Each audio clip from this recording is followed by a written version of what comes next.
আসসালামু আলাইকুম এভরিওয়ান। তো আপনাদেরকে শুরুতে ঢোকার সময় দেখিয়ে দিচ্ছি, এটা ছিল রেস্টুরেন্টের ডেকোরেশনটা। ওদের ডেকোরেশনটা অনেক সুন্দর এবং কর্নারে কর্নারে অনেক সুন্দর পিকচার আপলোড করার মতন জায়গা আছে, পিকচার তোলার মতন। এই সাইডে কর্নারে ছিল ওয়াশরুমের সাথে আর কি সুন্দর মিরর লাগানো ছিল। তারপরে এখানে দেখতে পাচ্ছেন, এখানে আপনার বার্থডে অনুষ্ঠান পালন করতে পারবেন, বার্থডে বয় বার্থডে গার্ল অনুষ্ঠান করতে পারবেন। এখানে অনেক সুন্দর আপনার ডেকোরেশন এবং কি অনেক সুন্দর জায়গা, অনেক সুন্দর ফ্লোর বা অনেক সুন্দর স্পেস ছিল এখানে। ওদের অনেক সুন্দর স্পেস, অনেক ভালো স্পেস এবং কি যে ওটার ভাইয়ারা ছিল তাদের বিহেভিয়ার অনেক ভালো ছিল।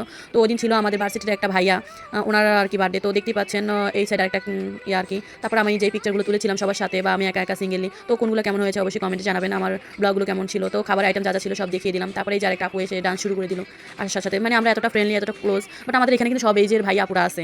বলতে পারেন আপনি আপনার সাথে এত বড় বড় সিনিয়র মানুষ, আপনার বাবার বয়সী ভাইয়ারা আমার সবাই ভার্সিটি ফ্রেন্ড। হ্যাঁ, সো এটা নিয়ে কোনো ঘাবড়ানোর কিছু নেই, যে কোনো এজের মানুষ ফ্রেন্ড হতেই পারে।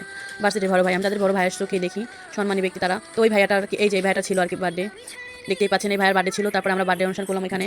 তো অনেক পাবেন ভিডিওর শেষের দিকে। তো চলুন সব ভিডিওগুলো আপনাদের সাথে শেয়ার করি।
কেবল সিলিং আর ঘটতে থাকা দুটো থেকে ঘটতে পারে বড় বড় দুর্ঘটনা। সে মানুষকে সুরক্ষা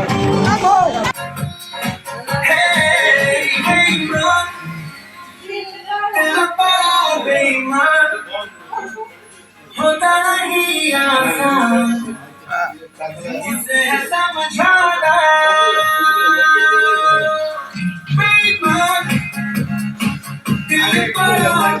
नाश्ता हमारे तेरे लिए शैतान मेरी ना एक